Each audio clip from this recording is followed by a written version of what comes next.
way towards what are the ideas of the world out there that correspond more with children's living experiences. So that's the idea. And for me, there's these philosophical problems that seem to center around the self. So for panpsychism, the problem is subject combination. So how might many subjects that are found in the smallest aspects of matter, for example, how do they combine to make a subject like you or I, these bigger subjects? And then for idealism and cosmopsychisms, it's the other way around, isn't it? And it's the decomposition problem. So how then, if there's one big subject, how would that decompose into these many little subjects? So it seems that the problem is around this idea of a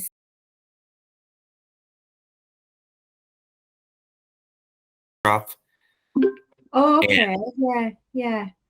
And I found his analytical idealism take really interesting from the Essentia Foundation, and found your article on getting the I back into reality, basically, and your opinion on subjectivity and the self.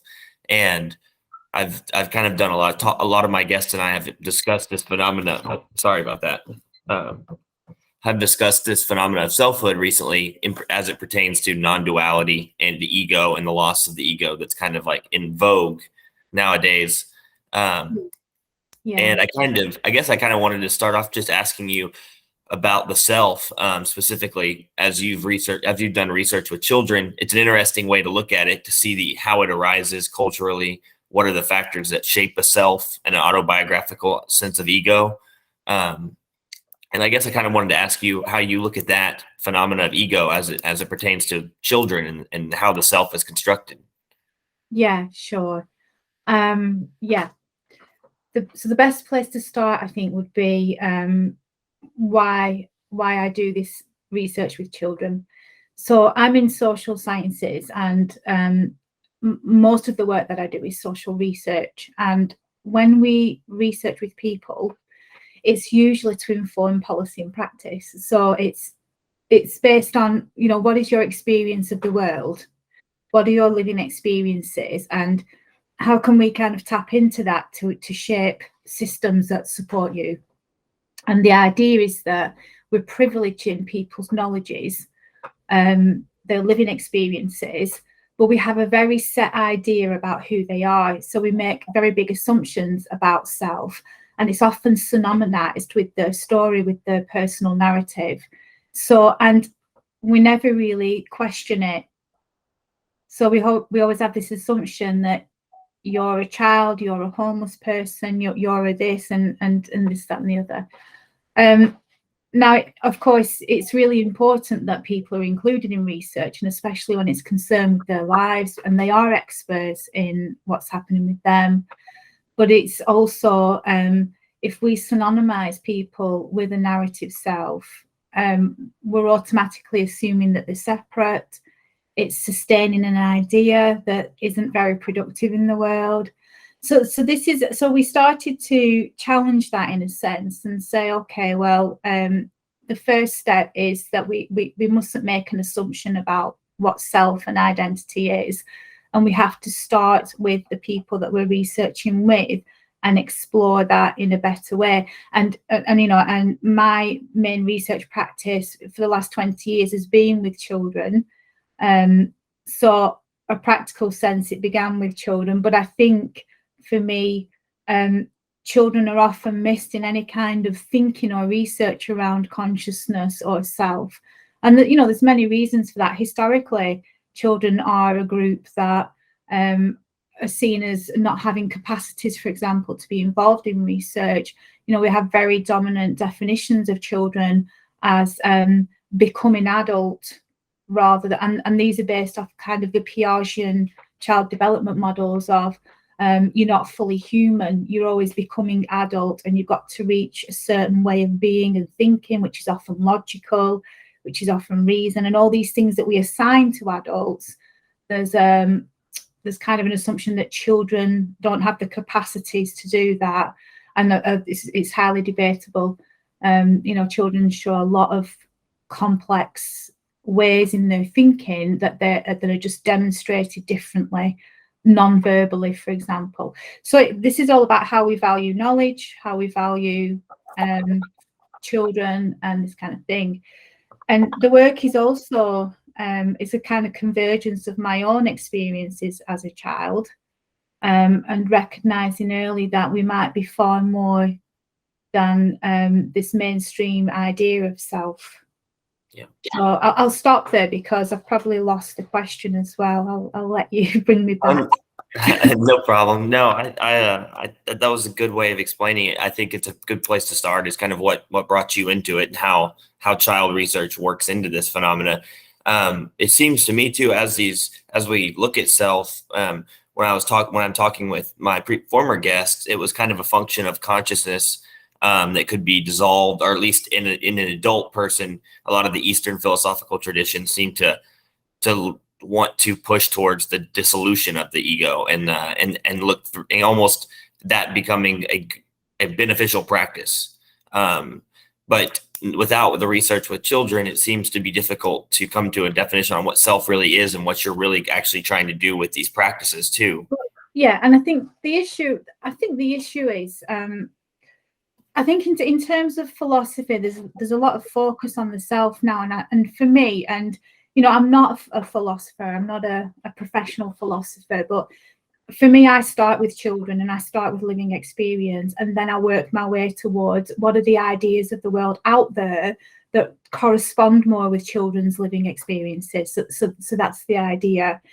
And for me, there's these philosophical problems that seem to center around the self. So for panpsychism, the problem is subject combination. So how might many subjects that are found in the smallest aspects of matter, for example, how do they combine to make a subject like you or I, these bigger subjects?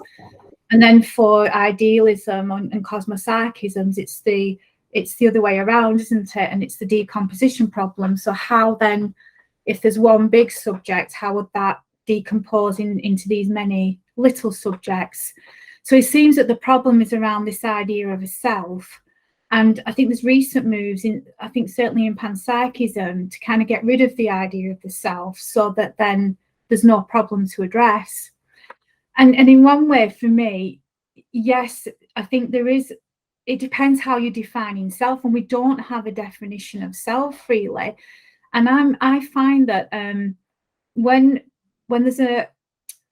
people want to get rid of the self, that they're working towards a certain definition of it, which seems to be that individual, it's centered and located, but we don't necessarily know if that is self. So we're starting from, again, assumptions in a sense, to get rid of something that we still is a complete mystery, and we don't know about it. The problem I have, I think, I'm very open. I do subscribe to analytical idealism, because for me, there's many reasons why, but especially when you are trying to reconcile children's experiences of self with an idea of the world, with a model of the world. When I research with children, there's two ways that we really explore the nature of self. Some of the children that are involved in my research studies, especially the older children, so children aged between probably 10 and especially 15 years, there's this age group. These are children that have had something called peak experiences, that are the self-transcendent experiences that are described, for example, in the literature around adults. And they have had a very deep experience of transcending this idea of self, that's the ego, that's the narrative self, that's this conceptual sense of self. And they have a very good grasp of these aspects of self dissolving, but still retaining a very deep sense of I-ness or me-ness. And on reflection, it's very difficult for them to explain in words what that is, but they will say, well, this is I don't know, but I know, and I know it's me. And that's all they can really say about that sense of self. So we've referred to that as the knowing I. And so to say there's no self is very challenging when children are are saying and knowing that there is this deeper core sense of self, and that is a very similar experience across different children. So these might be children from different cultural backgrounds, different ages, different opinions about the world, different schools, colleges. So on the conceptual level of self, huge differences. But when they have gone through this kind of self-transcendent or peak and very spontaneous experiences for different reasons, some in nature when they're just out, some when they've been through a very traumatic experience in hospital, they're describing a very similar sense of self. So it's a very interesting experience, and it's almost like these children are describing a field of subjectivity. And so then that's why then if you are a researcher who's trying to talk about children's living experiences and finding a philosophy that could address that, I think analytical idealism does that, because it's kind of suggesting a field of subjectivity, and it appeals to nature, which I think is something that many others are not doing. And of course with children it's all about nature and their natural worlding, especially the younger children. So yeah, I like that. I mean, it's an interesting take to look at analytical idealism with child development, in the sense that when we talk about analytical idealism, at least kind of the way I understand it, is the ontology of it is there's a supreme mind of some type where mind takes precedence over matter, essentially. And our shared reality is a result of like a transpersonal mentation of what we perceive as objects. So basically it's an idealistic mind takes precedence over matter philosophy, from how I understand it. And in research with children, those transcendent experiences that you're talking about, the children experience, I've rarely even heard that, because most of the time when we look at transcendence from the perspective I've been having the discourses, it's kind of this really difficult practice that you must learn to do, and to know that maybe children are experiencing that transcendence, transpersonal loss of the sense of I, or being able to look at object from sense of other, that kind of phenomenology that starts developing when self-consciousness becomes aware. Whenever that happens in children, is that, you said something about nature, but what are the experiences that kind of children have that shows you that? I'm just kind of interested. Yeah, so there's lots of things in that. So I'll try to go back a little bit. So just to say that, so I research a range of experience. So the program of research is so I'm based at UCLan, and I'm based in a children's research centre, and I kind of lead on a strategic priority which looks at the nature of self and experience. So within that, the idea is often in social research we only look at the mundane and the everyday experiences, and there's no room to look at that full spectrum of human experience that's there. So the research, it doesn't just look at peak experiences, it looks at a range of different experiences with children, often referred to as paranormal, exceptional. What's really interesting is when children start to talk about the anomalous, let's just say, experiences, there's a sense that they move into these different senses of self. So I'm not going to say levels, because it's very unclear what the relationships are between consciousness, space, self. It raises so many questions about things.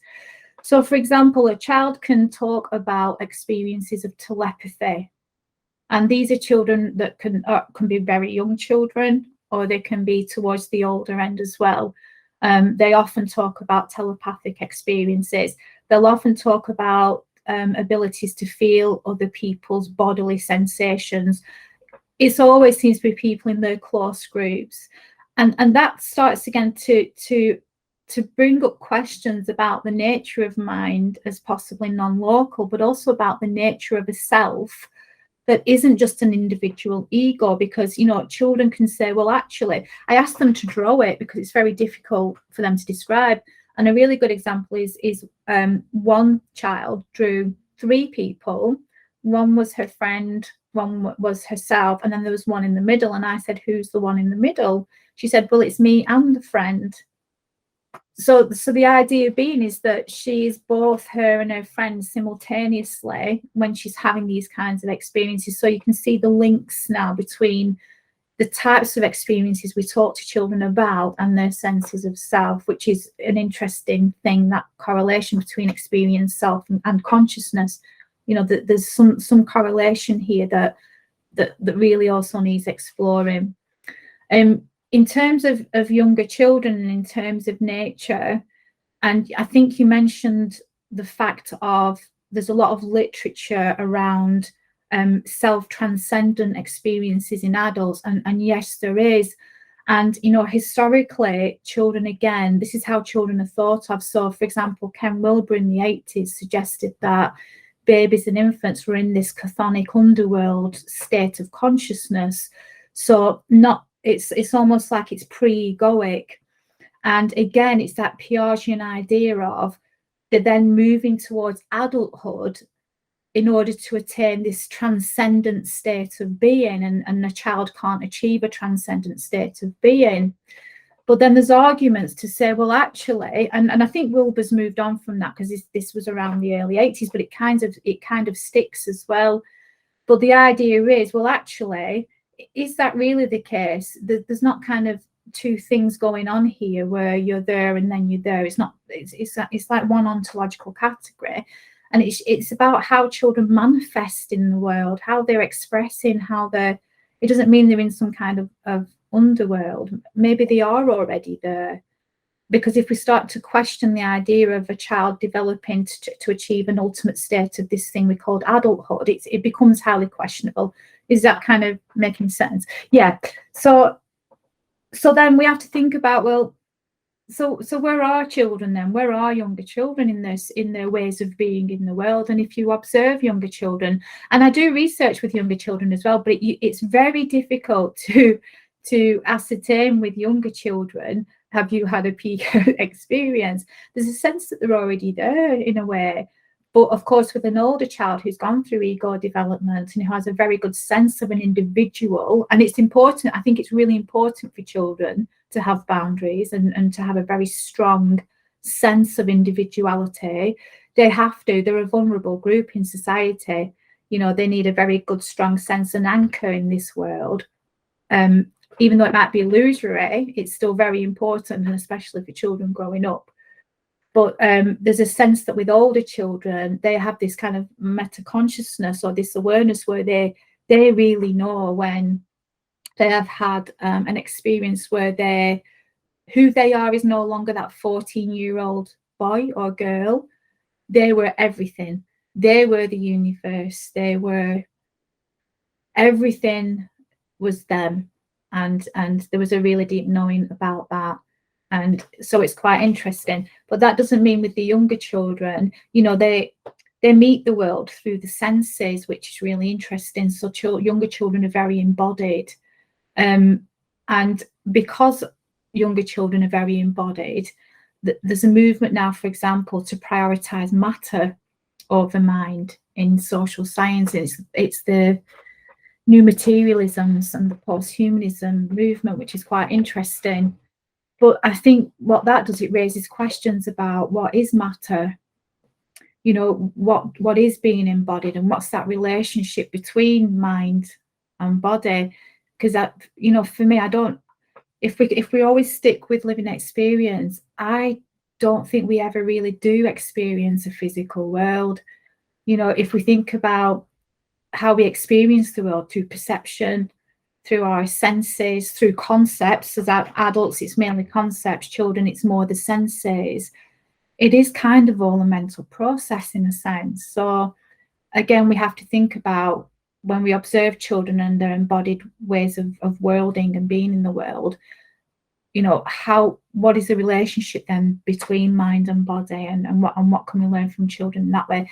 So there's different ways of thinking about self with different age groups. Yeah, that gives us a way to look at it without, because I always find like levels of consciousness, like I think you were getting at the beginning there, is a hard thing to define, and it opens up a lot of doors. So it's easier to almost see the way at least I'm kind of grasping it, kind of the way you're saying it, and it makes sense, is kind of an evolutionary version of self throughout development that has to be tailored to those age groups. That way, whenever self is being looked at as an adult and as a child, self can, as an organism develops, that sense of self as they develop can be evolutionarily more complex over time. But children, I don't know if I'm saying that it's more. You see, for me, I think self is very simple, and I don't think it is complex. And I think it's the same whether you're 5 or 90. For me, I kind of feel strongly that self is that ground of reality. That's where I'm at with it.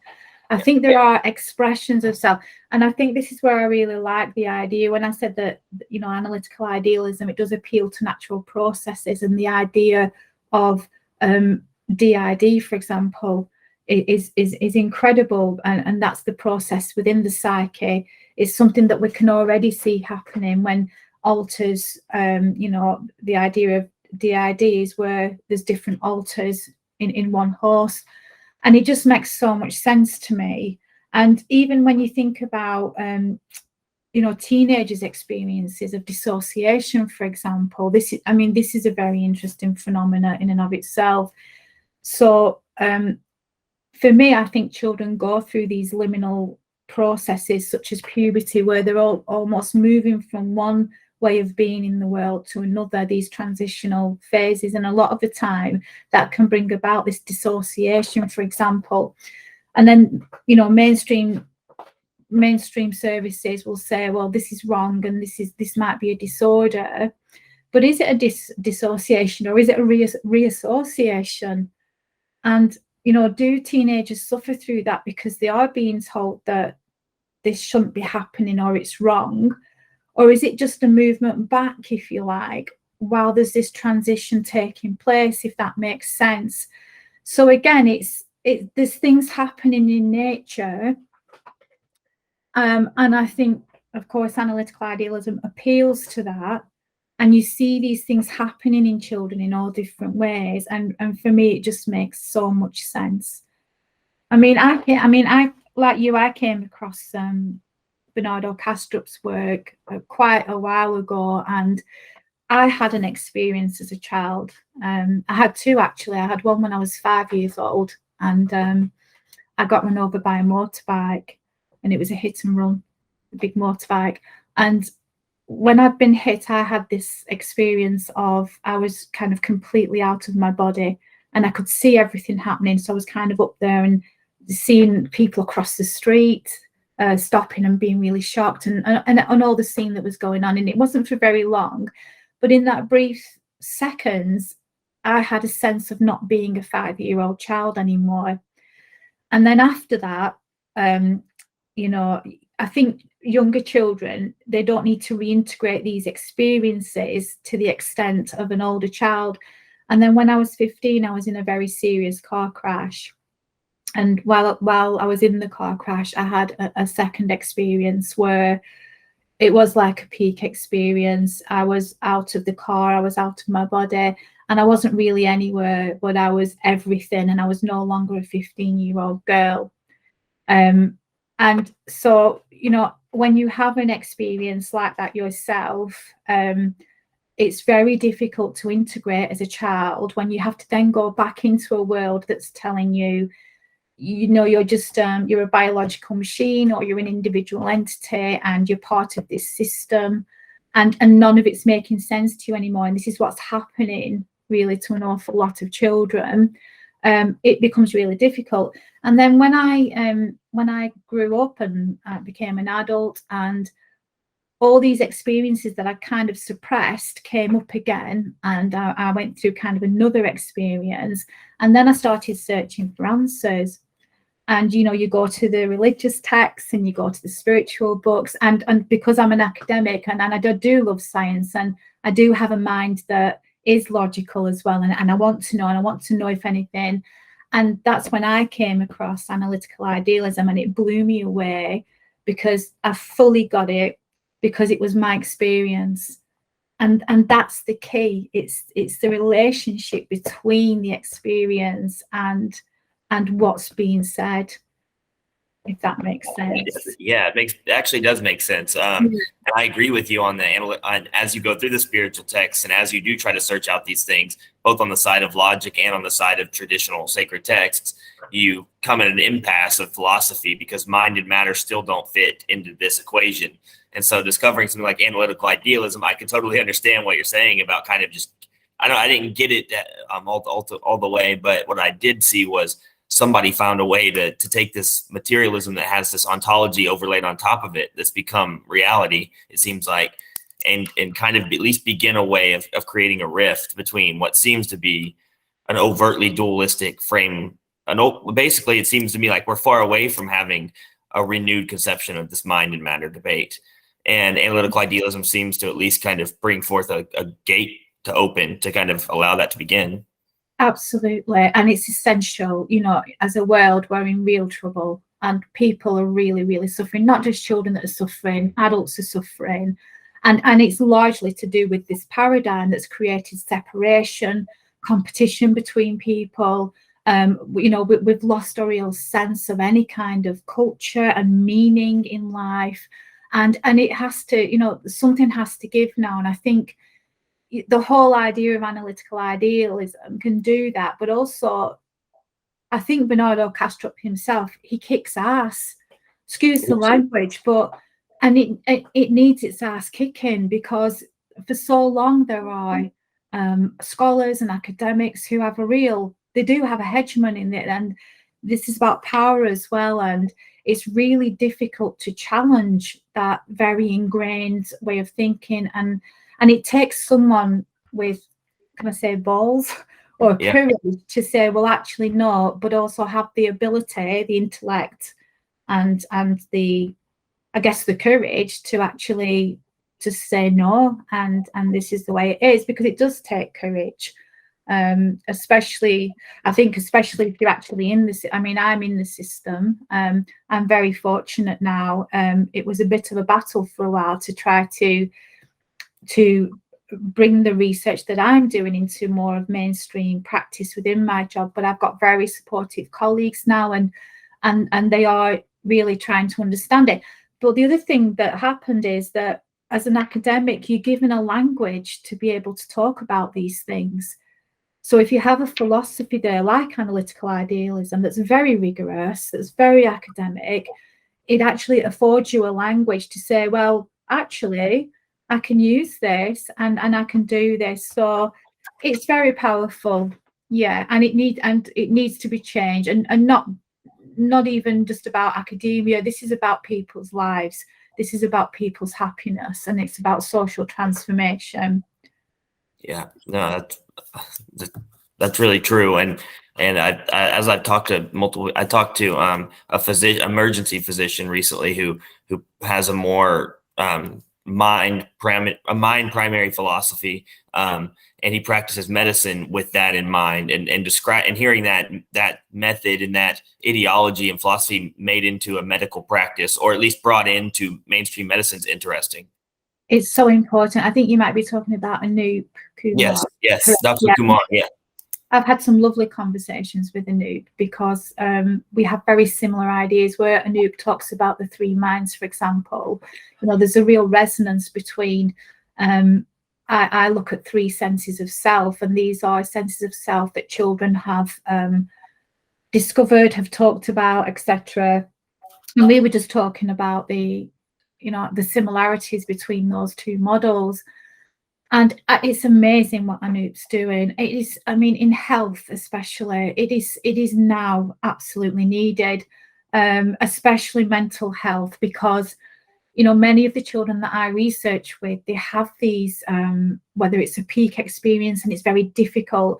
When you have a peak experience, the other thing that happens, and I'm talking from my experience now, but also from some of the children in my own studies, when you have a peak experience and you come right outside the boundaries of yourself and usual time and space, because this is what happens, when you go through that process of reintegration, you do start to have a lot of anomalous experiences.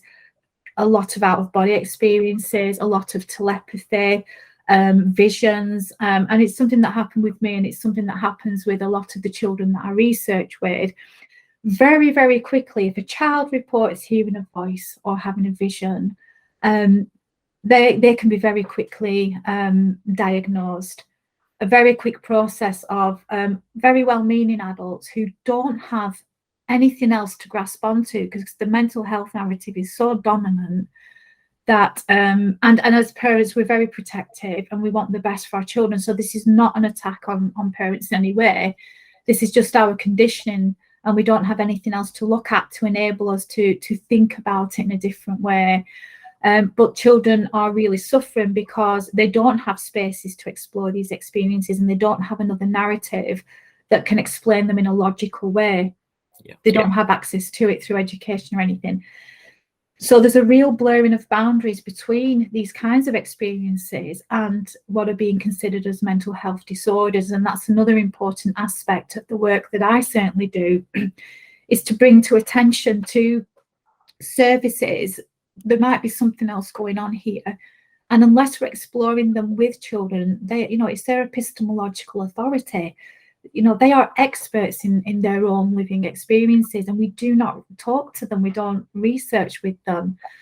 So the work is about bringing children's experiences and their insights and trying to, in some way, inform service development or policies around.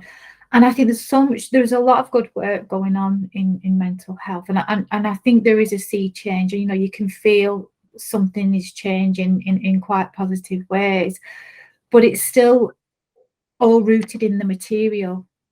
And I think that's the issue. So although there's positive moves and there's different therapies coming in and there's different ways of thinking about mental health as maybe more of our natural emotional responses to a messed up world, really. It's pretty messed up, and we have these natural human responses. It's still, for me, very much rooted in a materialist paradigm. So it's still approaching it as, you're an individual, and yes, we're recognizing these things, but there's a disorder in you. There's a malfunction. Yeah. And that's the problem. So that's why we have to still keep chipping away at that ontology around. We have to still keep asking questions around. That's brilliant and that's working, but what's the underlying process? What is it? What are we? Who are we? Yep. No, I think that's an excellent point. And I think that, like you said, it starts with the ontology of it. I think I heard it described recently that by a gentleman that I listened to, a philosopher or a cognitive scientist, who kind of said that we take material objects and concepts and things like that, and we overlay an ontology onto it to create narrative and things like that. Whereas it really, there's no line in the sand that forces someone or forces a scientific community, I wouldn't think, to acknowledge that basically qualities had to arrive after quantities, as Bernardo would say. I think there's something interesting about how there's a fundamental misalignment with this assumption that qualities of experience had to be secondary to the matter giving rise to that. And because that's such a foreign idea to try to, it's almost like an inversion of reality. Like you said, I mean, there's a really strict materialistic view, at least in the West. I know in the US too, most of the philosophy and most of the philosophers subscribe to a strict physicalist viewpoint of all material and all quantities giving rise to all qualities at some point. And that's so fundamental and coarse grained in the philosophy. Do you see it as a really big uphill battle to get to get something like that reframed, or is, I guess, as it's kind of taking a catalyzation right now, or at least a lot of people are discussing it more frequently? But I think this is why panpsychism is probably so popular, because it's almost like they're playing it safe in a sense. And I think, there's a lot of recognition that the materialist paradigm is done for, and it really doesn't work. And no matter which way you try and look at it, it's just not happening in a sense. And it feels like the next move is panpsychism, because you can still, you're keeping safe in a way, because my understanding of panpsychism is that you're still kind of saying that something's arising from material objects, and I don't know if I've quite got that right, but the smallest aspects of the material, whether it's the subatomic particles, there's a sense that there's something still arising from that. So for me, it still presents the idea that it's an epiphenomenon of matter in some way. And so then again, for me, you're not really dealing with it, and you're just trying to, it's like you're talking about materialism in another way. And maybe it's a better way to talk about it. And I guess it could go a long way to describe an awful lot. For me, it doesn't work with the work that I do with children because of what I said at the beginning, which is it's getting rid of the self. It doesn't explain anything. It doesn't explain how, even if that were the case, how those smaller subjects emerge to create the larger subjects. It doesn't really give any explanation. And that's the important thing, certainly for the work that I'm trying to do. Again, whereas analytical idealism will, I think it does give an explanation. It gives an explanation that's appealing to things that already happen in children. And it does the job that way. And I know there's dual monism, but again, it's, for me, it still seems to be these two ontological categories that makes it difficult again I think it's much more simpler and makes far more sense that there's one ontological category, and clearly it's not material. The more we strip away the material, we find it's not there, whether we're looking at it through the lens of quantum mechanics, or it doesn't seem to be there. So will it change? I hope so. I think I'm very hopeful, and I think it'll take a long time. But I think, again, if we are inviting children and young people into these discussions, if we are offering them another way to see the world, whether it's through panpsychism or idealism, or, because again, we don't want to indoctrinate children, we want them to find their own way with it. But if the idea is making them aware of it, and in education that's not happening, but they are our next generation, they are our hope. That's the thing, and I think that will be hopefully where we will see the change. And it's interesting as well, because part of the work is philosophical discussions with younger children, and actually we've just done some sessions in a school with 4 and 5 year olds. I did it with Fred Matzer, who is also part of the Ascension Foundation, and we were having philosophical discussions with these very young children, just to try and get a sense really of, from their experience, how do they make sense of things. And it was really interesting. So a good example is we wanted to kind of get to find out how children experienced mind or dreams or thoughts. And these are 4 and 5 year olds, so this is not an easy task. This is a difficult task in a way. So an example is we focused on dreams first, and we played a game called Sleeping Lions. And I don't know if you've heard of Sleeping Lions, but it's a really cool game where you get the children to pretend to be lions, and then they pretend to be asleep, and then someone's got to like tiptoe around. You're not allowed to wake the lions. The idea being that they're mimicking sleep. So then they're mimicking sleep. So then we can start a conversation about dreams. So this is kind of a segue in to have these conversations. Well, you know, where does a dream come from? And then that comes to, well, where does a thought come from? And interestingly, the children's responses at this age are, well, that thought comes from me, and then it goes through my brain. Now, that's really interesting, because in school, you'd be taught it comes from the brain immediately. Everything comes from the brain. It's an epiphenomenon of the brain.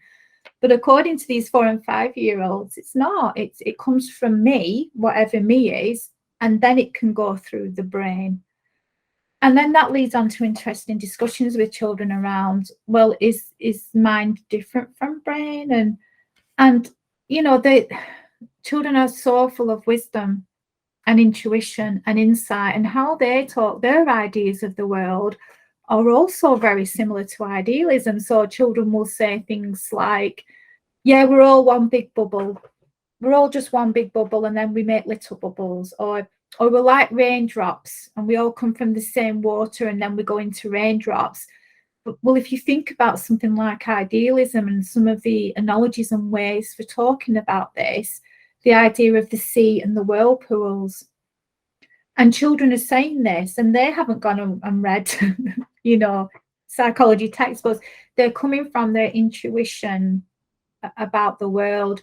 And funnily enough, Piaget referred to children as artificialists in the sense that they were always mimicking adults. But current research shows that children are more natural theists.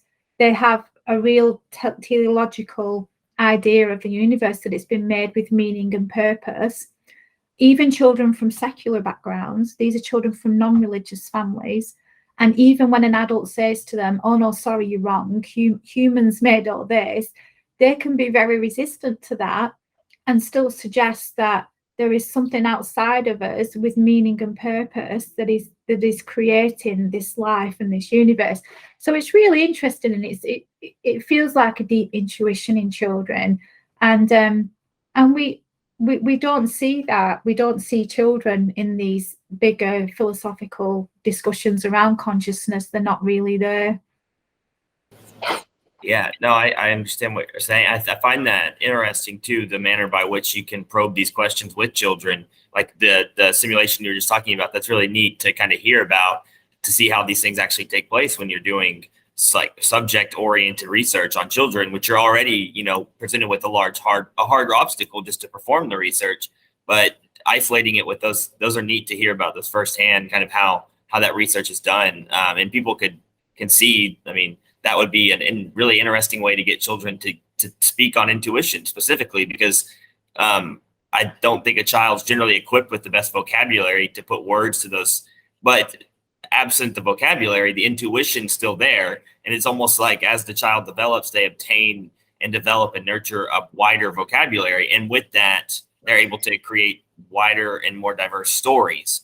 And something about the story and the narrative of everything to do with, and relating back to like the autobiographical aspect of our own story, and how our own story relates superveniently to something above itself, seems to be like an intuitive aspect of child development. This concept of narrative and self seem to be really intertwined. Yeah, and I think, a version of self, very surface level in terms of the narrative. It's interesting because it's the idea of the non-verbal. Language is an interesting thing, because once we start to use language, language is very dualistic in nature. The very nature of it is that it's dual and it separates, and it's a subject and it's an object, and language does lots of things like that. And the idea, so the research, it does challenge traditional research methods, in the sense that when you're researching with children, qualitative research itself, it's even imbued with this epistemological unconsciousness of logical positivism. So it comes from the positive scientists, and qualitative researchers in the past, they had to do that in order for it to be recognized as a science. But of course, it raises questions about, can you use that model of science or research to measure human experience? Can subjective experience be measured?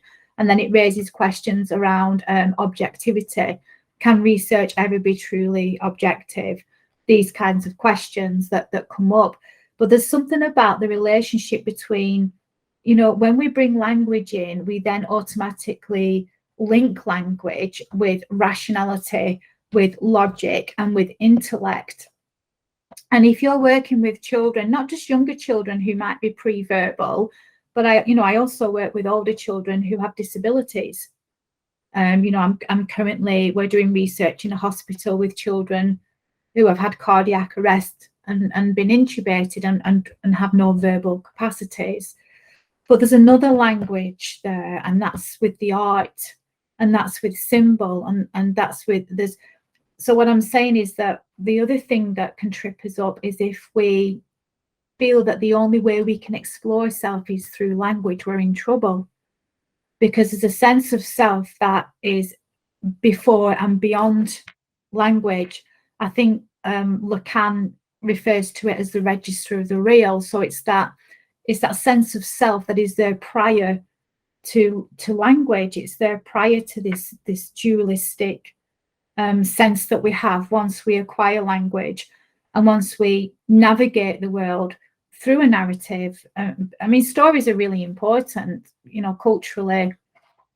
cultural stories especially is what binds and brings us together, but they also can be dangerous in a sense, because if we get too entangled up in that personal narrative, we can get stuck there, and we can have this appearance of being individual, and the suffering can be us or our disorders and this kind of thing. And in research, we always reaffirm that if we are researching and saying you are your story, and there's nothing above and beyond that, there's nothing, you know, beyond the story, that's when we get into trouble, if that makes sense. But there's a whole set of things out there that we can get to without language as well, is what I'm saying. And this becomes really important if you are researching with vulnerable groups such as children or non-verbal young people, or even non-verbal adults too. Yeah, no, I think so as well. It's fascinating too to look at it like in the Aristotelian philosophies. He made a distinct dividing line between plants to animals to humans, and the differences that are so innately attributed to those dividing lines between mobility from plants, and all of that kind of centers around a more advanced nervous system throughout evolution. And so I find it kind of interesting how humans, being the only animal really with the capacity to produce complex language in such a diverse social way that forms civilizations and communities and things of that nature, that's such a dramatic ability that's unique to humans. I mean, it's such a massively disrupting evolutionary component of kind of life as a whole, because it seems to me without language, you have really the inability to produce any kind of viable way to describe phenomenal consciousness. Really, once language is there, then you can say I and me, and you can say me or say other as sense of me. So it's kind of like it's kind of a trap to use it, because it's so dualistic that it disrupts but also at the same time, without it, would we have such phenomenal consciousness? Yeah, absolutely. It's that enabler, isn't it, to have that experience of the other, and have that experience of what brings us together, which most of the time is love, in terms of that and those relationships too. Yeah, language, it is an important thing. It's a powerful thing. I mean, you know, discourse is something that binds our social systems together. Sometimes in positive ways and sometimes in negative ways. So, you know, as Foucault mentioned, there's very dominant, powerful discourses that can create a social reality. You know, as we've seen historically. I mean, if we think back again to you know, mental health discourses and mental health narratives, you know, people used to be incarcerated for the strangest things in terms of mental health. If you had a lisp, you were incarcerated. If you were a young woman who were pregnant before marriage, you were put into an asylum. And it's interesting how we look at those discursive movements across history, and that dialectical relationship between how we navigate the social world, which is what we do every day, and what we're being told are these truths through narratives, through language, through discourse, and those unconscious agreements we make in a way to be part of something. So language, it has a very, very powerful role in society. And one of the tricks, I think, is to be aware of that. It is to be aware of language, not to, you know, there's a big field out there that suggests that reality is discursive, it's textual, and that there's nothing beyond that. So it carries a lot of power. And we have to be aware of that, definitely. Yeah, well said. I think so as well. And I think there's something like you had said. I had heard someone recently a philosopher I listened to kind of say something akin to what you were hinting at prior, which was this idea that we may not perceive objects so much so as we perceive meanings overlaid on top of objects, or we perceive meaning at its core as opposed to the subjectual reality. And that could be true. I think that kind of jives with what you were kind of putting together there. And so I think symbology, like you had said, things being symbolic of something good, true, and beautiful, as Plato would say, where does that beauty, good, and truth come from? But it obviously draws people in metaphysically. If there was a metaphysical ontology or metaphysical framework to overlay on this ontology, that would be something necessary, I think. Like they would hold, it seems to me like metaphysics was held in high regard in ancient Greece. It was if physics was below metaphysics on the pyramid of scientific thought. And so it seems today, like, maybe I wanted to get your take on that, but just having a metaphysical ontology at your disposal in language to be able to articulate some of these inarticulatable things. It seems like that might be a necessary component to go back to, like, where metaphysics becomes something that's not so arcane or elementary and kind of pushed away. Do you see that as something that would be needed? Yeah, absolutely.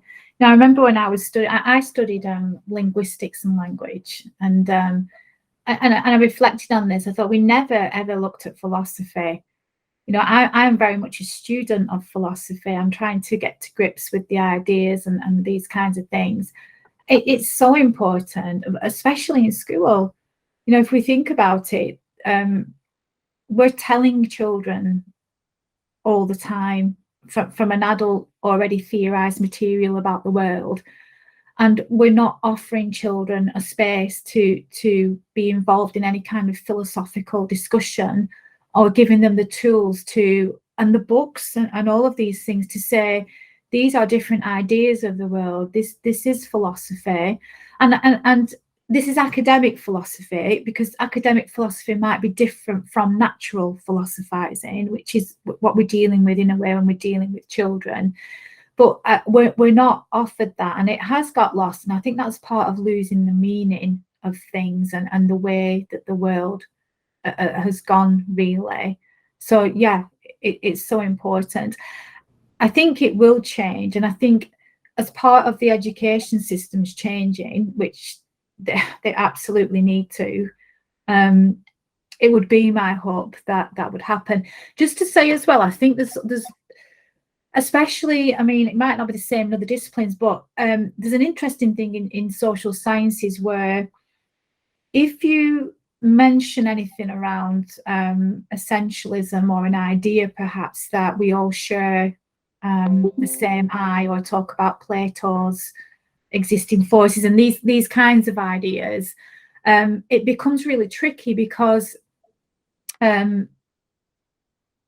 there's been a movement in social sciences, especially in humanities, the idea of humanism, that kind of draws on these ideas, but unfortunately got very tangled up with the idea of that being, for example, a white male, and that's the essential human being. So it's about trying to make clear that it's not about saying these things.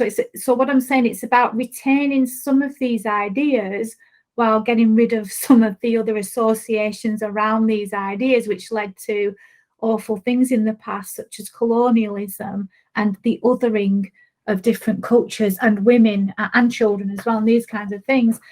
So I think, yes, I think we need to return to these old ways of thinking, but at the same time have a real critical look around what they've also produced that might not be very good for us and very productive, and approaching it through a new lens in a way as well. So it probably needs both of these things, is I think what I'm trying to get at. Yeah, I understand what you're saying too. Yeah. And like, and having a philosophical school of thought like analytical idealism appear on the scene does allow somebody to pick up a better arsenal of vocabulary to dispense with these topics in a, like you said, in an academic way. Because, like you said, children's philosophical renderings with language are going to be less articulate, but they're essentially describing the same subjective experience as the person who could be 30 years old. I mean, like you had just told me what those children were saying. A lot of people that I speak with, a lot of the people, my guests that I have, from the adult perspective of psychedelics or meditation or states of transcendent oneness, they describe it maybe a little bit more vocabulariness to it. But other than that, the descriptions of what you had mentioned about children describing about being one snowflakes, being a fractal of a larger organizable mind, those things are described by children about the same way as it seems to be described by adults. Not too far off on the language side either, because adults come to an impasse with language. And so having analytical idealism seems like it will equip those with a better language as it takes more traction, for sure. Well, it's interesting, the non-verbal as well, and the symbol, because it does have a universal quality and feature to it, and that's really interesting. So if you think about the mandala or or the geometrical shapes that, you know, we've found in the cave paintings, for example. You know, when you're with a very young child, and they're doodling, for example, and you see what they produce, which is often these geometrical lines and patterns, lots of mandalas. I mean, I've got so many mandala shapes in my data sets. It's just unbelievable. And recently I'm involved in another study with a colleague of mine, and we've been analysing something called free marking from 300 schools, 30 countries across the world. So these children are from all different cultures. They were asked in school, they put canvases down and they were asked to just free mark. So they weren't told what to do. They were given a pencil or colours, and you just make whatever mark you intuit. And we've been analysing these. There's 40,000 canvases, and the amount of mandalas and geometrical shapes, because that's what I've got my eye on, I'm very interested in that, is unbelievable. Now, if you remember, these children are from very different cultures, different religious affiliations, different families, different all kinds. And they just put the pencil on, and there's something coming up where they're making the same shapes, which is really interesting and corresponds with my studies around, you know. So if a child tries to draw a peak experience, I'll say, can you draw yourself in that moment? They'll draw a geometrical pattern. They won't draw a picture of their body or their face, and they won't write their name in graffiti, which is what will tend to happen if you just go in and say, right, draw me a picture of yourself. It'll be fantastic. You'll get a picture and graffiti and names. And no, but when they're trying to do that through that peak experience, you will get that geometrical pattern. And David Luke actually writes about this. He writes about these patterns that they find in the cave walls, for example, could be a shared universal experience of the shaman, for example. So anyone who's taken these psychedelics, are these things that are being experienced? Are these patterns a language of the self? You know, it's incredible. So when you start to put the jigsaw pieces together, it becomes quite interesting. So is this some kind of universal language, the nonverbal? Possibly. Yeah, no, that's fascinating to hear. You know, I see the sacred geometries a lot when you look at sacred texts, and you see mandalas and things like that used in certain traditions and shamanic practices, even meditative states. People are told a lot of times to try to achieve a non-dual state of feeling is to focus on a mandala as their meditation return to point, or mindfulness training would be the breath or something like that, where you return back to. Sometimes people would be told to hold in their vision this mandala shape, but to hear it being so just kind of drawn with automaticity by younger children so universally is that's a fascinating thought. And I recently read this book by a gentleman named Brian Moore Rescue, and he's a lawyer who basically decided to go and look into some of these psychedelic phenomena throughout history, going back to the Greek Eleusinian mysteries.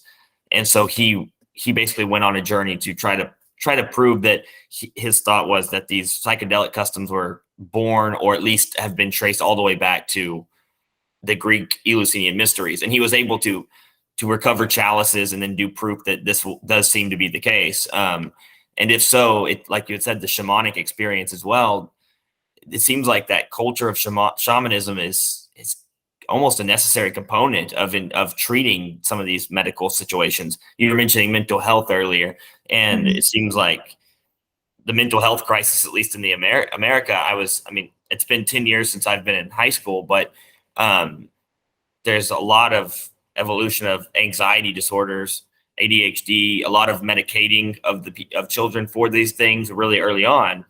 And it seems like a lot of the work you're doing is finding, and Bernardo and people like that, is finding a collective way to break out of that. But I guess what I kind of was interested in is, or asking you about, do you think that hand in hand with that, traditional medicine in the West will have to start adopting the shamanic principles, or something like that would be a dramatic portion of treating mental health moving forward, potentially, like meditation, mindfulness, I kind of see some of the people I follow that do mindfulness training with children at younger ages now. Do you see benefits from stuff like that? And do you think the shamanic culture is probably an important aspect of reintegrating this kind of treatment? Yeah, absolutely. And mindfulness, meditation, all these things, they should be part of the curriculum. They should be in there. What is slightly worrying again, or with mindfulness, for example, it for me, it's having, I'm not sure that it's doing what it's intended to do in schools at the moment. So you also hear a lot about, let's bring mindfulness in and children will attain greater scores. And that's not what it should be about. So I do have a fear that these things will be appropriated in almost a capitalist ideology, in the sense of you're a cog in the machine and we're getting you prepared to be part of the economy as a child, that becoming adult again. And mindfulness will help to, for you to attain the scores. So that's the worry, as with most things. But I think if it's used in the way that it should be used, which is for self-gnosis, for children to become very aware of their own inner narratives, because once you're aware of your inner narrative, you can become the author of your inner narrative, rather than that narrative leading you and you acting from that narrative, so to speak. So it's really important and it's essential. We could learn so much from some of the indigenous communities and the shamanic practices, of course. Yeah.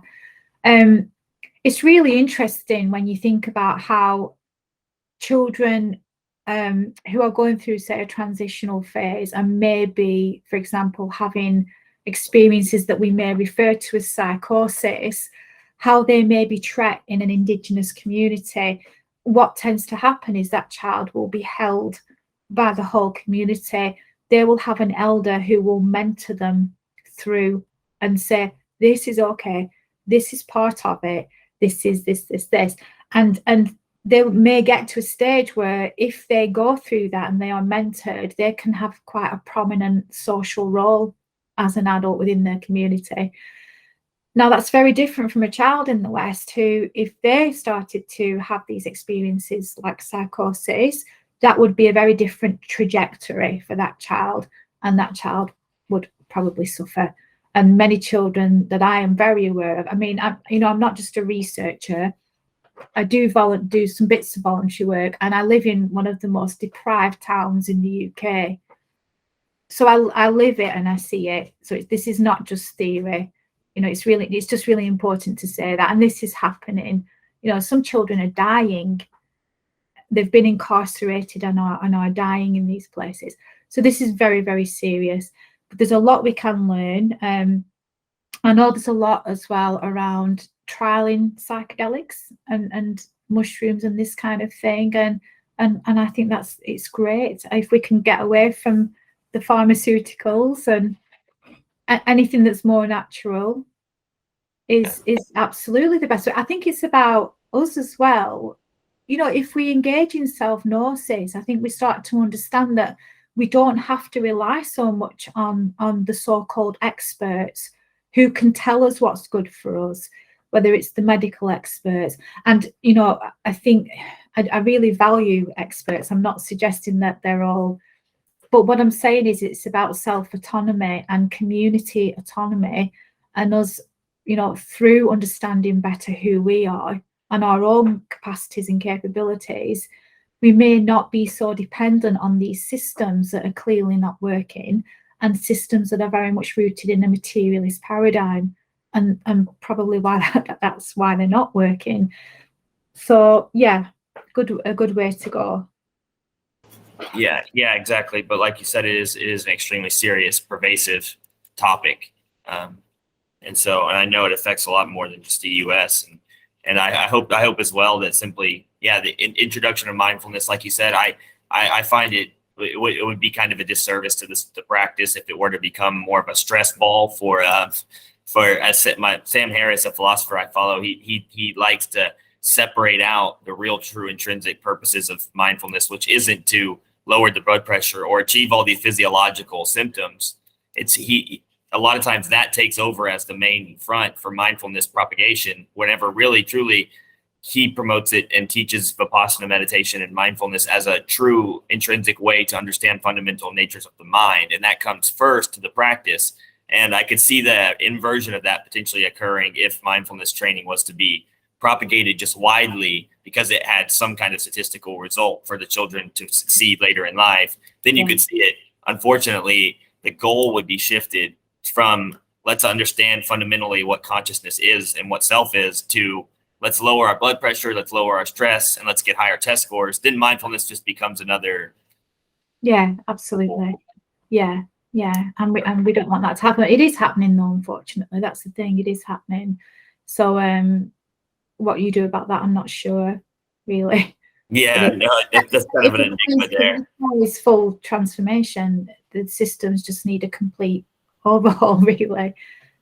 Yeah, no, I agree. And I think, like you were saying, the mental health disorders and some of those things that I'm no expert on for sure, but I think there is a trending, at least in the educational system, is there's not an emphasis placed on self. And if anything, there's a dissolution of self and an overall inclusion, kind of post-modernity as an idea where objectivity has completely ran off the rails and there's beauty doesn't have an intrinsic value anymore. It's simply in the eye of the beholder. But these fundamental things to me, I think that truth, beauty, and goodness, and those kinds of transcendentals that would be arguments for a creator. Like Thomas Aquinas is a famous theologian, philosopher, and he places those transcendentals at a high level for an argument for a creator, along with the argument of contingency, where there's got to be an uncontingent reality that all contingency hinges on. Kind of sun comes up in the morning and the moon comes up at night. Well, why does that start and stop? There's got to be an infinite to the finite, essentially.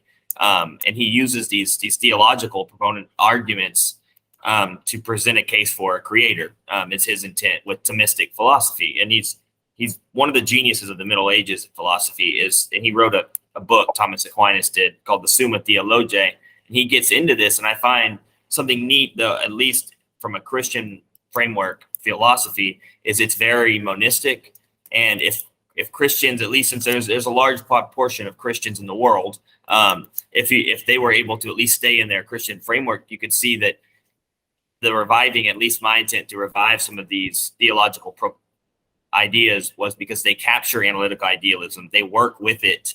They're very monistic, but also dualistic. They emphasize the self while also kind of encouraging the dissolution of it to an ultimate cause. That they let your grand narrative unfold within a grander narrative.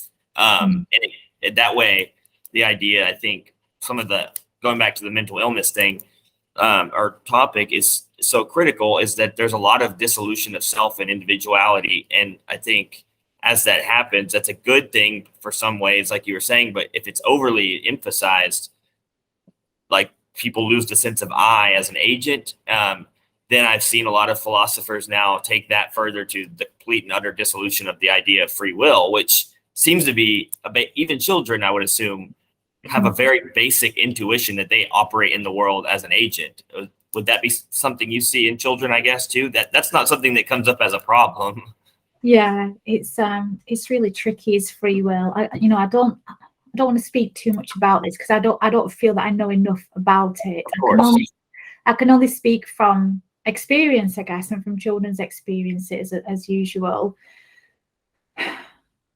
I always think about, do you have a choice over your own thought? Even it's really tricky. Do we really have free will? And I'm not so sure that we really do. I really am not sure about that. However, I think if you are engaging in the world, there is a sense of agency. For me, it's almost like this, if we say alter or expression of something, may be an agent in a sense for something that's beyond that might have a creative impulse, for example, but not necessarily an agency in the sense of I'm planning to do that or I'm planning this kind of thing. I'm not sure if I'm saying this very well, but maybe we do have that agency as an expression of something that's bigger or or beyond us, so to speak. And agency is very, very important when we come to doing social research, especially because one of the aims of social research is emancipation and empowerment for vulnerable groups, for groups who never have a chance to say how the world should be shaped. And so agency then becomes a very, very important idea. And then the idea of research is to bring people, everyday people, into that space, value their indigenous knowledges, their languages and their experiences in the process of knowledge production that can then affect change in the social world, or can contribute to, if we're being more ambitious, to ideas being developed in science or philosophy, so these kinds of things. And so we need to maintain some idea of agency, and my view is that it is an acting agency in a sense, maybe on behalf of a field of subjectivity, for example, that we are, all of us are, but then retaining those incredible differences and diversities that again are very sacred, very important. Yeah, no, that's a good explanation too, because it's hard to, free will is not something I have a philosophical conviction on. I have very little convictions on anything, just because I like to remain flexible in all these things all the time. But I definitely see a hand-in-hand relationship with the transcendent of self-experience being equated to losing agency as a whole almost. Okay, you transcend the self, well now free will, and the dispensation of that philosophical viewpoint seems to me to maybe be better, if even if it is true, to almost operate as a society as if it were not a thing to be dispensed. Not to say hide the truth or prevent people from understanding what the reality is, but it just seems like potentially as the emphasis is put on ego death, which is an experience that's hyped up in psychedelic culture and meditation culture. I hope so that I think that as that idea of what that is more accepted and framed properly, then it will become better. But right now, a lot of times people go into it blind. Yeah. And that's the key thing, is that it is going into it blind because we don't know what self is really. We don't have, I mean, I don't think we'll ever have a clear definition, because I think it goes beyond our capacities and our very limited minds in a sense. You know, could we ever describe that? We could point to it, perhaps, almost like the finger pointing at the moon, but we I don't think we can have these definitions. But I think we can't make assumptions either. So we can't say, well, this is the self, and clearly it's an illusion, so we don't have that philosophical problem anymore, or I can bypass the atrocities that are going on in the world because it's not real. That's when agency becomes super important, because you know we're having this shared consensus, this experience together. There is suffering, and yes, I think when you do have a self-transcendent experience, I think if something of that is retained, suffering does become a different thing. You move into a different relationship with suffering. It doesn't mean you don't suffer, it's part of the experience here, but you have a different relationship with it. And you know, it's very easy sometimes, especially if you've had a big experience, you can go, and I certainly did for a while, went through this experience of just bypassing, of just knowing that this is a complete illusion, but it's not good. And you know, we need to then come back into the world. We do need to come back into the world, and we do need to express some agency, whether it's through discussions like we're having, raising awareness, whether it's doing other things. But it's really important, especially now. Yeah, no, absolutely. I think of course it's my hope that the intent for dispensing with free will being an illusion isn't taken to alleviate personal responsibility or personhood in regards to, you know, what impact we can make with conversations, with getting the word out. And so I think, like you said, yeah, free will and conscious will and agency are all critically important, but they're also, you know, dependent philosophically. If you can understand them the illusion of free will doesn't necessarily equate to loss of conscious agency. There's a difference in definition too. Yeah. And what do you Yeah. really want with free will, and what are you talking about? I mean, we obviously know that we react to biological stimuli automatically. We don't really have much free will but to run away from a loud bang. I mean, we're just going to run away from it. But we have a conscious will to mediate on our impact on the world morally and act in ways, I think. That saving that concept is important, like you had just said. And I guess what I wanted to ask you, just to get your unique perspective on, not to keep you too much longer, I find something interesting. You mentioned suffering and trauma, and children and trauma is something that's near and dear to my heart. Just I have a propensity to hopefully in the future have an impact heavier in that realm of being. And so I kind of wanted to ask just you about that in your work with children. How have you seen the effects of developmental trauma impact the sense of self, particularly? Has that revealed any insights into kind of how trauma and suffering kind of fold into our total narrative? Yeah, I think trauma obviously it plays a huge part in suffering, and I think it does shape our idea of self, and it absolutely shapes our personal narratives too. And trauma is a very interesting thing because, again, we might have a bit of a limited idea of what trauma is as well, because collective trauma is very interesting, and not just here and now the collective trauma, but our ancestral trauma, for example. And I know Freud said children come in as blank slates, but I'm not sure I agree with that either. And there's a sense that we're not just carrying personal trauma, is what I'm trying to say. And I think that we also carry, and this is part of the idea of, is there ever such thing really as an individual in terms of our patternings of what we're made up of, and these kinds of ideas too. It absolutely impacts development. It impacts our relationships with others. And as someone, again, who as a child experienced an awful lot of trauma, not just through accidents, but family stuff that was extremely traumatic too, you carry it. You do carry it. And then I think it separates us more. The biggest impact is on relating to the world and relationships with others. It kind of separates that narrative away from others and the rest of the world, which is problematic. And there's a lot of research now as well that shows how it can shape the brain, for example. So even in terms of biology, and don't forget, we don't really know what biology is either. That again, is that an extrinsic appearance of consciousness of the ground, as it says in analytical idealism? We don't know, but and there's trauma everywhere at the moment. There's lots of trauma, and children do suffer.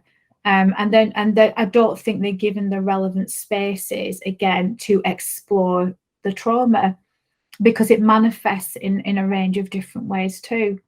It isn't just about developmental, it's about, again, how it's manifesting through experience. And some of these, again, trauma experiences are very similar to some anomalous experiences that children have. Yeah, it's quite intriguing. Trauma is obviously a very multifaceted and intense subject with a lot of implications. Yeah. And I think that your work, it gives that unique angle with children, because it's so important probably to understand origins of trauma, what trauma looks like, transgenerationally, even like you had said. It's apparently the blank slate idea to me too seems like quite a bit of a facade, because it's manifesting, these transgenerational traumas manifest with experience, like you had said, in all kinds of unforeseen ways, even by the potential organism, whether it's genomic necessarily, maybe, but it's definitely, a person isn't just its biology either. A person is its relationship, like you had said, with other, and consciousness is something that's transpersonal, at least intuitively to me. It's a transpersonal phenomenology there. And I can't talk about something that's good without understanding something it's related into as bad, or vice versa. It seems like there's this internal relationship between me and other, and the way that that's shaped early on in life is obviously going to have implications later. But there's got to be a way that, okay, if a child grows up and has these impacts, these traumatic experiences, potentially bad relationships that are basically foretelling of antisocial personality disorder, or a guarantee of a child to have traumatic relationships intimately later. There's got to be a way that, that hopefully that this topical nature of these kinds of conversations and the work you do and the Noop does and Bernardo seems to me will be good segues to like getting a handle on that whole thing, because it's so pervasive everywhere, these relational issues too. Yeah. And I think for me, trauma links to spiritual crisis in young people and children as well. And again, there's an awful lot of literature that looks at spiritual crisis, and rightly so. And I think this is really important to think about mental health in terms of spiritual crisis, especially some of the more negative experiences. But I really feel that children go through spiritual crisis as well, and even younger children. And again, possibly very much linked to trauma. I think there can be a buildup of trauma where you crack and you break open. And within that breaking open, sense of self, well, our usual sense of self, there is a dissolving of that in some way, or there's a recognition that there's something more here, or I am far more than the story of the trauma, or whatever that individual self is looking like. And I think that we need to recognize that more, the links between children who have gone through severe trauma. And the other thing as well is, children react differently. So some circumstances for children will trigger trauma and it won't trigger it in other children. So, for example, many children go into hospital for small operations and it can create massive amounts of trauma. So it's also thinking about, it isn't just things like PTSD, it's about what are the things that trigger the trauma and why might it trigger it. And I think, again, that's linked to, Carl Jung talked about children coming in the ancestors as the progenitors, so that there might be things already there that might trigger it.